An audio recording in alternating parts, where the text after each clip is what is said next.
Hello, students. I welcome you all to Current Affair Lectures by Azad ICS Academy, and we will be continuing with July month current affairs. Azad I C S ಅಕಾಡೆಮಿಯ current affair ಕ್ಲಾಸಸ್ಗೆ ನಿಮ್ಮೆಲ್ಲರಿಗೂ ಸ್ವಾಗತ. ಇವಾಗ ನಾವು July ತಿಂಗಳ current ಅಫೇರ್ನ ನಾವು ನೋಡ್ತಾ ಇದ್ದೀವಿ. ಇವತ್ತಿನ ಟಾಪಿಕ್ ಬಂದ್ಬಿಟ್ಟು ಮೊದಲನೇ ಟಾಪಿಕ್ ಬಂದ್ಬಿಟ್ಟು ಕೇರಳದಲ್ಲಿ ಏನು ಆಗಿದೆ, ಅದೇನಾಗಿದೆ ಅಂತ ನಾವು ನೋಡೋಣ. ನೀವು ಯಾವಾಗಲೂ ಇವಾಗ ಶಾಲೆಗಳಿಗೆ ಹೋದ್ರೆ ಶಾಲೆಗಳಲ್ಲಿ ನೀವು ಬೆಂಚ್ಗಳನ್ನ ನೋಡಿದ್ರೆ ಹೇಗಿರುತ್ತಪ್ಪ ಅಂತಂದ್ರೆ ಹೀಗಿರುತ್ತೆ. ಒಂದು ಬೆಂಚ್ ಇರುತ್ತೆ, ಆ ಬೆಂಚ್ ಹಿಂದ್ಗಡೆ ಇನ್ನೊಂದು ಬೆಂಚ್ ಇರುತ್ತೆ, ಇನ್ನೊಂದು ಬೆಂಚ್ ಇರುತ್ತೆ, ಇದೇ ತರ ಒಂದು ಬೆಂಚ್ ಹಿಂದ್ಗಡೆ ಇನ್ನೊಂದು ಬೆಂಚ್ ಇರುತ್ತೆ. ಓಕೆ, ಆದ್ರೆ ಈಗ ಒಂದು ಚಲನಚಿತ್ರ ಬಂದಿದೆ. ಆ ಚಲನಚಿತ್ರ ಮಲಯಾಳಂ ಅಲ್ಲಿರುವಂತ ಚಲನಚಿತ್ರ. ಆ ಚಲನಚಿತ್ರದ ಹೆಸರು ಸ್ಥಾನಾರ್ಥಿ ಶ್ರೀ ಕೂಟನ್. ಓಕೆ, ಈ ಚಿತ್ರದಲ್ಲಿ ಏನ್ ಮಾಡಿದಾರಪ್ಪ ಅಂತಂದ್ರೆ ಒಂದು ಆ ಸನ್ನಿವೇಶದಲ್ಲಿ ಏನ್ ಮಾಡಿದ್ದಾರೆ ಅಂತಂದ್ರೆ ಮಕ್ಕಳನ್ನ ಈ ತರ ಅರೇಂಜ್ಮೆಂಟ್ ಅಲ್ಲಿ ಕೂಡಿಸ್ದೆ ಯು ಆಕಾರದಲ್ಲಿ ಕೂಡಿಸಿದ್ದಾರೆ. ಅಂತಂದ್ರೆ ಇಲ್ಲಿ ಒಂದು ಡೆಸ್ಕು, ಆಮೇಲೆ ಇಲ್ಲೊಂದು ಡೆಸ್ಕು, ಆಮೇಲೆ ಇಲ್ಲೊಂದು ಡೆಸ್ಕು, ಈ ತರ ಬೆಂಚ್ ನ ಮಾಡಿದ್ದಾರೆ. ನೋಡಿ, ಈ ಅರೇಂಜ್ಮೆಂಟ್ಗೆ ಮತ್ತೆ ಈ ಅರೇಂಜ್ಮೆಂಟ್ಗೆ ಏನ್ ವ್ಯತ್ಯಾಸ ಇದೆ ಅಂತ ಹೇಳಿ. ಇಲ್ಲಿ ನಿಮ್ಮ ಶಿಕ್ಷಕರು ನಿಂತಿದ್ದಾರೆ ಅಂತ ಅನ್ಕೊಳ್ಳಿ, ಇಲ್ಲಿ ನಿಮ್ಮ ಶಿಕ್ಷಕರು ನಿಂತಿದ್ದಾರೆ ಅಂತ ಅನ್ಕೊಳ್ಳಿ. ಇವಾಗ ಶಿಕ್ಷಕರಿಗೆ ಈ ಮೊದಲನೇ ಬೆಂಚ್ ಅಲ್ಲಿ ಕೂತ್ಕೊಂಡಿರೋ ಮಕ್ಕಳೇನಿದ್ದಾರೆ ಅವರಿಗೆ ಫ್ರಂಟ್ ಬೆಂಚರ್ ಅಂತ ಆಗ್ತಾರೆ, ಇಲ್ಲ ಮುಂದೆ ಕೂತಿರುವಂತ ಹುಡುಗರು ಅಥವಾ ಮುಂದೆ ಕೂತಿರುವಂತ ಮಕ್ಕಳು ಅಂತ ನಾವು ಹೇಳ್ಬಹುದು. ಅದೇ ತರ ಇಲ್ಲಿ ಲಾಸ್ಟ್ ಅಲ್ಲಿ ಅಥವಾ ತೀರಾ ಹಿಂದೆ ಕೂತ್ಕೊಂಡಿರುವಂತ ಶಿಕ್ಷಕರು ಅಂದ್ರೆ ಮಕ್ಕಳಿಗೆ ನಾವೇನಂತ ಹೇಳ್ತೀವಿ, ಬ್ಯಾಕ್ ಬೆಂಚರ್ ಅಂತ ಹೇಳ್ತೀವಿ. ಸೊ ಈ ತರ ಏನಾಗತ್ತಪ್ಪ ಅಂತಂದ್ರೆ ಇಲ್ಲಿ ಒಂದು ಡಿವಿಷನ್ ಕ್ರಿಯೇಟ್ ಆಗಿದೆ ಅಂತ ಹೇಳ್ಬೋದು, ಇಲ್ಲ ಒಂದು ಭಾಗ ಆಗಿದೆ. ಒಂದು ಮುಂದೆ ಕೂತ್ಕೊಳ್ಳುವಂತ ಮಕ್ಕಳು, ಹಿಂದೆ ಕೂತ್ಕೊಳ್ಳುವಂತ ಮಕ್ಕಳು, ಅಥವಾ ಹಿಂದೆ ಕೂತ್ಕೊಳ್ಳುವಂತ ಮಕ್ಕಳಿಗೆ ನಾವು ಬ್ಯಾಕ್ ಬೆಂಚರ್ ಅಂತ ಹೇಳ್ತೀವಿ. ಈ ತರ ಒಂದು ಸನ್ನಿವೇಶ ಕ್ರಿಯೇಟ್ ಆಗಿದೆ. ಅದನ್ನ ಇವಾಗ ಕೇರಳದಲ್ಲಿರುವಂತ ಶಾಲೆಗಳಲ್ಲಿ ಏನ್ ಮಾಡಿದಾರಪ್ಪ ಅಂತಂದ್ರೆ ಈ ತರ ಅರೇಂಜ್ಮೆಂಟ್ ನ ತೆಗೆದೊಗ್ದು ಇವಾಗ ಯು ಆಕಾರದಲ್ಲಿ ಕೂಡ್ಸಿದ್ದಾರೆ. ಈ ತರ ಕೂಡ್ಸೋದ್ರಿಂದ ಏನಾಗತ್ತಪ್ಪ ಅಂತಂದ್ರೆ ಯಾರೂ ಮುಂದೆ ಕೂತ್ಕೊಂಡಿಲ್ಲ, ಯಾರು ಹಿಂದೆ ಕೂತ್ಕೊಂಡಿಲ್ಲ, ಎಲ್ಲರೂ ಸಮಾನವಾಗಿ ಕೂತ್ಕೊಂಡಿದ್ದಾರೆ. ಇಲ್ಲಿ ನೀವು ನೋಡ್ಬಹುದು, ಇಲ್ಲೊಂದು ಡೆಸ್ಕ್ ಇದೆ, ಇಲ್ಲೊಂದು ಡೆಸ್ಕ್ ಇದೆ, ಇಲ್ಲೊಂದು ಡೆಸ್ಕ್ ಇದೆ, ಇಲ್ಲೊಂದು ಡೆಸ್ಕ್ ಇದೆ, ಅದೇ ತರ ಈ ಕಡೆನೂ ಡೆಸ್ಕ್ ಇದೆ. ಆಮೇಲೆ ನಿಮ್ಮ ಶಿಕ್ಷಕರು ಏನಿದ್ದಾರೆ ಅವರು ಇಲ್ಲಿ ನಿಂತ್ಕೊಂಡಿದ್ದಾರೆ. ಸೊ ಎಲ್ಲಾ ಮಕ್ಕಳಿಗೂ ಅವರು ಒಂದೇ ರೀತಿಯಿಂದ ನೋಡಬಹುದು. ಮುಂದೆ ಹಿಂದೆ ಅಥವಾ ಫಸ್ಟ್ ಬೆಂಚರ್ಸ್ ಲಾಸ್ಟ್ ಬೆಂಚರ್ಸ್ ಅನ್ನೋ ಒಂದು ಯಾವುದೇ ಭೇದ ಭಾವ ಇಲ್ಲ, ಅಥವಾ ಆತರ ಯಾವ ಭಾಗವೂ ಇಲ್ಲ ಅಥವಾ ಡಿವಿಷನ್ ಇಲ್ಲ ಅಂತ ನಾವು ಹೇಳಬಹುದು. ಅದಕ್ಕೆ ಇದು ಕೇರಳದಲ್ಲಿ ಆಗಿರುವಂತದ್ದು. ಅಂದ್ರೆ influenced by a movie, Kerala schools have remove the back bencher through the new sitting arrangement. ಅಂದ್ರೆ ಈಗ ಹೊಸ ಒಂದು ಅರೇಂಜ್ಮೆಂಟ್ ನ ಮಾಡಿದ್ದಾರೆ ಮಕ್ಕಳು ಕೂತ್ಕೊಳ್ಳೋಕೆ. ಯಾವ ಅರೇಂಜ್ಮೆಂಟ್ ಅಪ್ಪ ಅಂತಂದ್ರೆ ಆ ಮಕ್ಕಳನ್ನ ಅವರು ಯು ಆಕಾರದಲ್ಲಿ ಕೂಡಿಸ್ತಾ ಇದ್ದಾರೆ. ಅವರನ್ನ ಅವರು ಫ್ರಂಟ್ ಮತ್ತೆ ಹಿಂದ್ಗಡೆ ಮುಂದ್ಗಡೆ ಆ ತರ ಆಕಾರದಲ್ಲಿ ಕೂಡಿಸ್ದೆ ಅವರು ಒಂದು ಪ್ರಾಪರ್ ಅರೇಂಜ್ಮೆಂಟ್ ಅಲ್ಲಿ ಅಥವಾ ಯು ಆಕಾರದಲ್ಲಿ ಕೂಡಿಸಿದ್ದಾರೆ. Okay, so now we will see the first important topic. What we have to understand in the first important topic is that there is a new change, or there is a shift in the seating arrangements that is being seen in Kerala. So Kerala is now inspired by a Malayalam movie which is called as Stanarthi Shikutan. Okay, if you also want, you can go and watch the movie, but I would not suggest you because it's just the sitting arrangement. So in that particular movie, the sitting arrangement of the school is like this. It's not the row wise as we have in the traditional schools. So in the normal schools that I and you must have gone, how the sitting arrangement was. Maybe there is one row, and in one row there are 5-6 benches, and there's one more row and there are another 5-6 benches, and like this maybe we had 3 rows, right? And the first bench there would be maybe 3-4 kids, and in the last bench there would be 3-4 kids.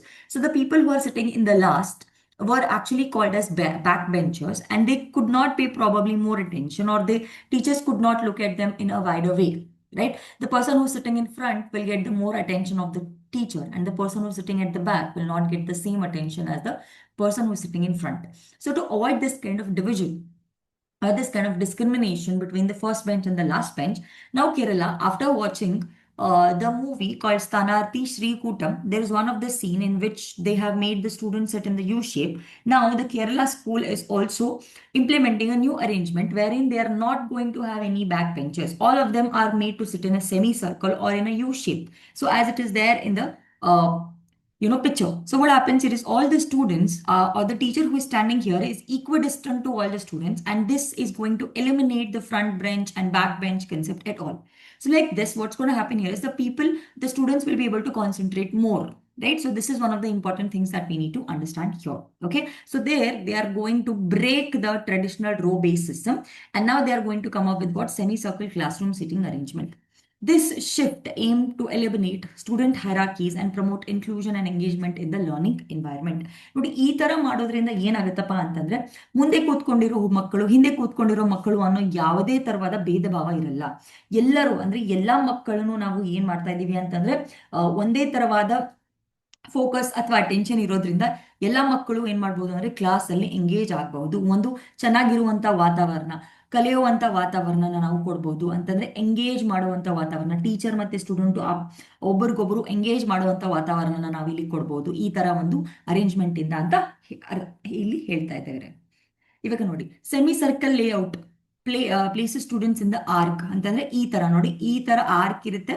ಇಲ್ಲಿ ನಿಮ್ಮ student teacher ಇರ್ತಾರೆ, ಇಲ್ಲೆಲ್ಲ ನಿಮ್ಮ students ಕೂತ್ಕೊಂಡಿರ್ತಾರೆ. ಅಂದ್ರೆ semi circle ಅಂತ ಹೇಳ್ಬೋದು. Semi circle arch ಇರುತ್ತೆ, semi circle ಅಥವಾ ನೀವು ಯು ಶೇಪ್ ಅಂತ ಹೇಳಿ ಆ ತರ ಶೇಪ್ ಮಾಡಿ ಎಲ್ಲ ಮಕ್ಕಳನ್ನ ಕೂಡಿಸಿ ಟೀಚರ್ ಏನಿರ್ತಾರೆ ಅಥವಾ ಶಿಕ್ಷಕರು ಏನಿರ್ತಾರೆ ಅವರು ಮಧ್ಯದಲ್ಲಿ ನಿಂತ್ಕೊಂಡಿರ್ತಾರೆ.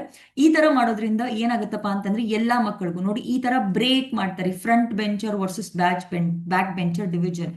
ಈ ತರ ಮಾಡೋದ್ರಿಂದ ನೋಡಿ ಎಲ್ಲಾ ಮಕ್ಕಳು ಸಮಾನವಾಗಿ ಅಥವಾ ಸಮನಾರ್ಥಕವಾಗಿ ಏನ್ ಮಾಡ್ಬೋದು ಅಂತಂದ್ರೆ ಭಾಗವಹಿಸಬಹುದು. ಎಲ್ಲಾ ಮಕ್ಕಳು ಸಮಾನವಾಗಿ ಭಾಗವಹಿಸಬಹುದು. ಈ ಒಂದು ಉದ್ದೇಶವನ್ನ ಇಟ್ಕೊಂಡು ಏನ್ ಮಾಡಿದ್ದಾರೆ ಅಂತಂದ್ರೆ ಈ ಹೊಸ ಒಂದು ಅರೇಂಜ್ಮೆಂಟ್ ನ ಮಾಡಿದ್ದಾರೆ. ನೋಡಿ, ಇದನ್ನ ಮುಂಚೆನೂ ನಮಗೆ ಸಜೆಸ್ಟ್ ಮಾಡಿದ್ರು. ಓಕೆ, ಅದು ಯಾರಪ್ಪ ಅಂತಂದ್ರೆ ಜಿಲ್ಲಾ ಪ್ರಾಥಮಿಕ ಶಿಕ್ಷಣ ಕಾರ್ಯಕ್ರಮ ಅಂತ ಒಂದಿದೆ. ಅದಕ್ಕೆ ಡಿಸ್ಟ್ರಿಕ್ಟ್ ಪ್ರೈಮರಿ ಎಜುಕೇಶನ್ ಪ್ರೋಗ್ರಾಮ್ ಅಂತ ಹೇಳ್ತೀವಿ. 1994ರಂದು ಅವಾಗ ಈ ಒಂದು 4ರಲ್ಲಿ ಏನ್ ಮಾಡಿದ್ರಪ್ಪ ಅಂತಂದ್ರೆ ಇದೇ ತರ ಅರೇಂಜ್ಮೆಂಟ್ ಆಗ್ಬೇಕು ಅಂತ ಅವರು ಏನ್ ಮಾಡಿದ್ರಪ್ಪ ಅಂತಂದ್ರೆ ಸಜೆಸ್ಟ್ ಮಾಡಿದ್ರು.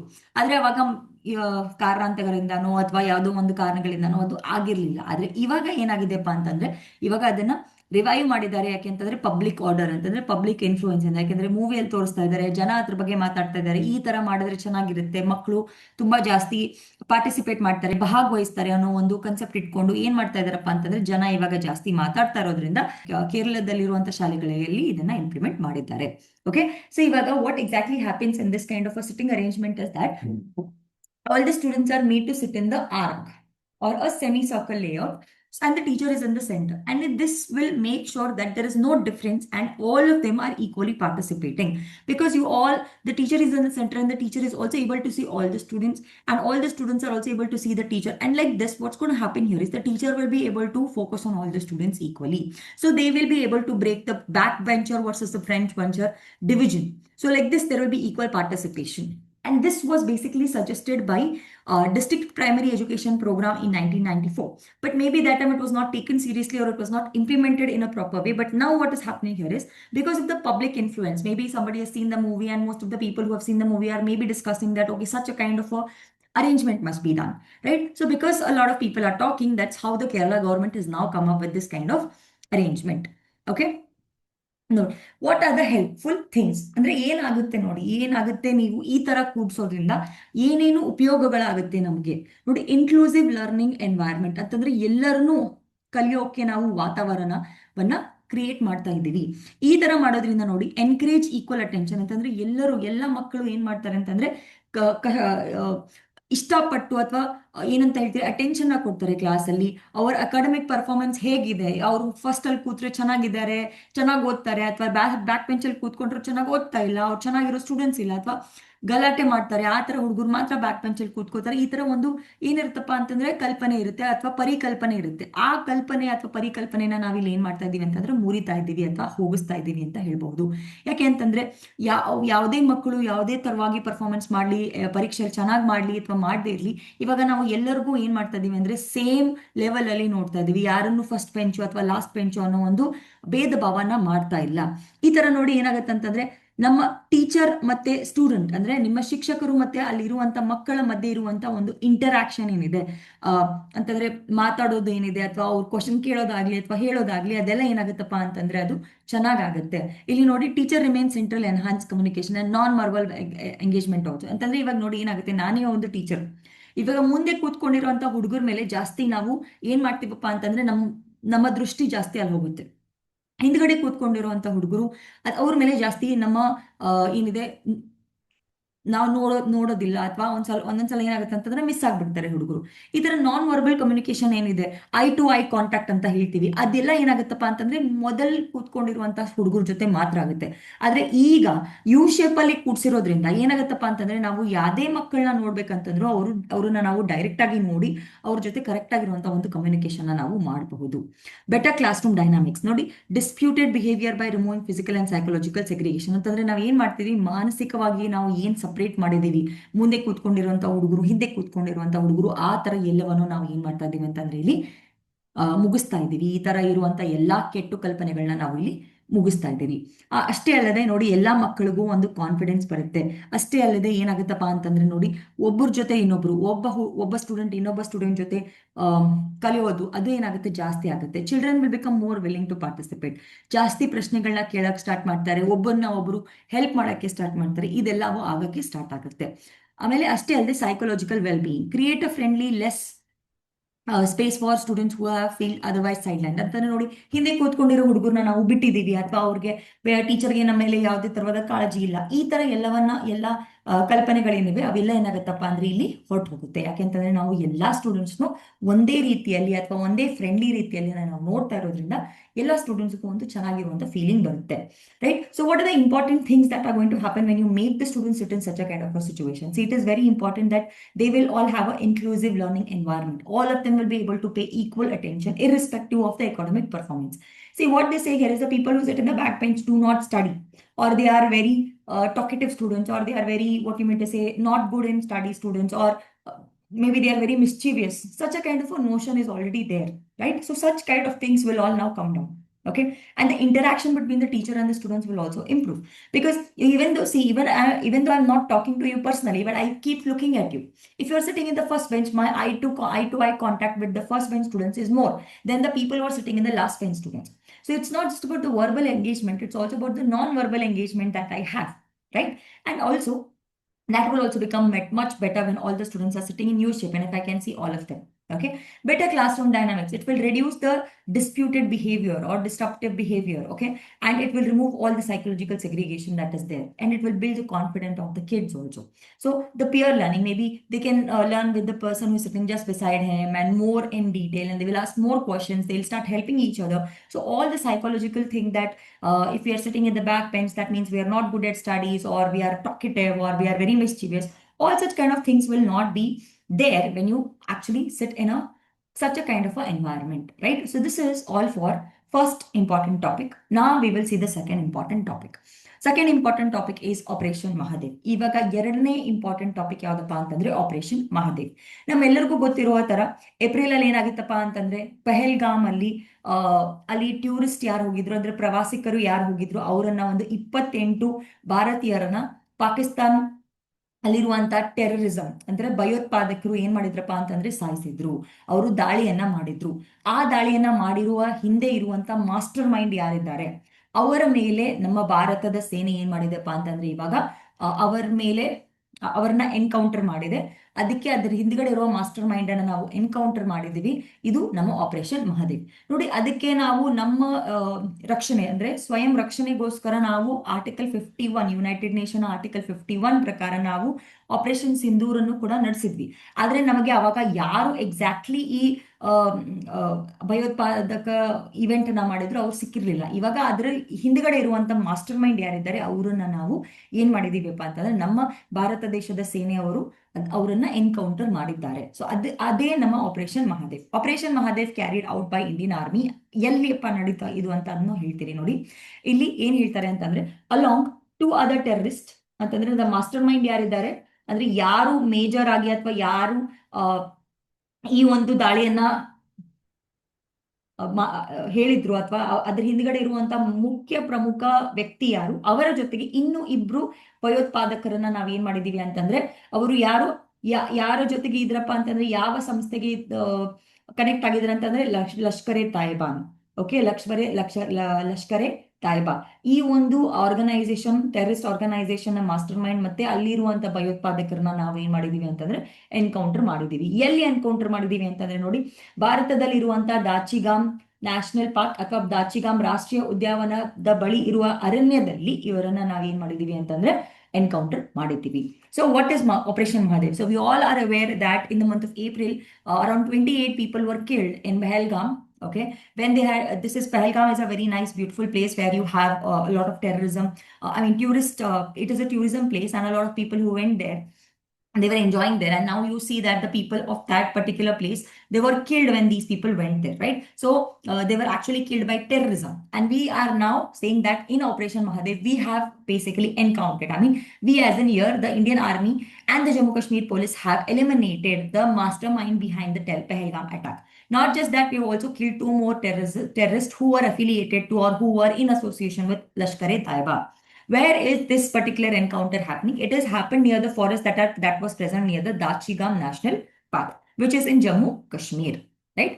So ಇದ್ರ ಹಿಂದ್ಗಡೆ ಇರುವಂತ ಬ್ಯಾಕ್ ಗ್ರೌಂಡ್ ನ ನೋಡೋಣ. ನೋಡಿ, ಪೆಹಲ್ಗಾಮ್ ಟೆರರ್ ಅಟ್ಯಾಕ್, ಪೆಹಲ್ಗಾಮ್ ಭಯೋತ್ಪಾದಕ ದಾಳಿಯಲ್ಲಿ ಯಾರ್ಯಾರು ಅಂದ್ರೆ ಯಾರು ಇನ್ವಾಲ್ವ್ ಆಗಿದ್ರು, ಯಾವ ಭಯೋತ್ಪಾದಕರು ಇನ್ವಾಲ್ವ್ ಆಗಿದ್ರು ಅವ್ರನ್ನ ನಾವಿಲ್ಲಿ ಎನ್ಕೌಂಟರ್ ಮಾಡಿದ್ದೀವಿ.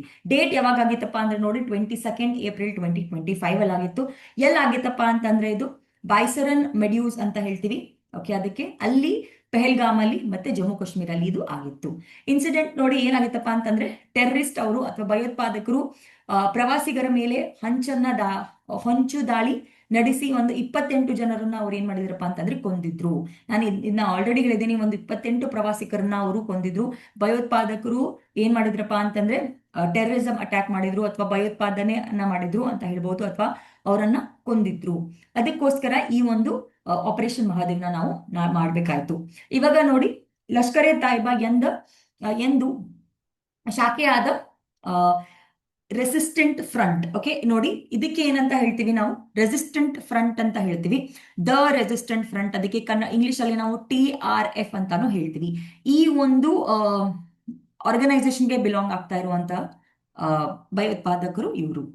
ಓಕೆ, ಅಷ್ಟೇ ಅಲ್ಲದೆ ಇಂಟರ್ನ್ಯಾಷನಲ್ ಅವರು ಅಂತಂದ್ರೆ ಅಂತಾರಾಷ್ಟ್ರೀಯದಲ್ಲಿ ಅವ್ರು ಏನ್ ಹೇಳ್ತಾರೆ, US ಡೆಸಿಗ್ನೇಟೆಡ್ ಅಂತಂದ್ರೆ US ಅವರು ಏನಂತ ಹೆಸರು ಕೊಟ್ಟಿದ್ದಾರೆ ಯಾರಿಗೆ? ಈ TRF ಅವರಿಗೆ ಏನಂತ ಹೆಸರು ಕೊಟ್ಟಿದ್ದಾರೆ ನೋಡಿ, as a foreign terrorist organisation. ಅವರಿಗೆ ಅವರು ಏನಂತ ಹೆಸರು ಕೊಟ್ಟಿದ್ದಾರೆ ಅಂತಂದ್ರೆ, US ಅವರು TRF ಅನ್ನು ವಿಶ್ವದ ಭಯೋತ್ಪಾದಕ ಸಂಘಟನೆ ಅಂತಂದ್ರೆ ದ TRF ಅದನ್ನ ಈ ತರ ಹೆಸರನ್ನ ಕೊಟ್ಟಿದ್ದಾರೆ. ನೋಡಿ, ದಯವಿಟ್ಟು ಕೇಳಿಸ್ಕೊಳ್ಳಿ ಇದನ್ನ ಕರೆಕ್ಟ್ ಆಗಿ. US ಅವರು TRF ಅನ್ನು ವಿಶ್ವದ ಭಯೋತ್ಪಾದಕರ ಸಂಘಟನೆ ಅಂತ ಹೇಳಿದೆ. ಇದಕ್ಕೆ ನಾವು ಏನಂತ ಹೇಳ್ತೀವಿ? FTO ಅಂತಂದ್ರೆ ಫಾರಿನ್ ಟೆರರಿಸ್ಟ್ ಆರ್ಗನೈಸೇಷನ್, ಅದೇ ವಿಶ್ವದ ಭಯೋತ್ಪಾದಕರ ಸಂಘಟನೆ ಅಂತ ಇವರು ಇದಕ್ಕೆ ಹೇಳಿದ್ದಾರೆ. ಯಾರಿಗೆ ಹೇಳಿದ್ದಾರೆ? TRF ಅವ್ರಿಗೆ ಹೇಳಿದ್ದಾರೆ. TRF ಯಾರಪ್ಪ ಅಂತಂದ್ರೆ ಇವರು ದ ರೆಸಿಸ್ಟೆನ್ಸ್ ಫ್ರಂಟ್.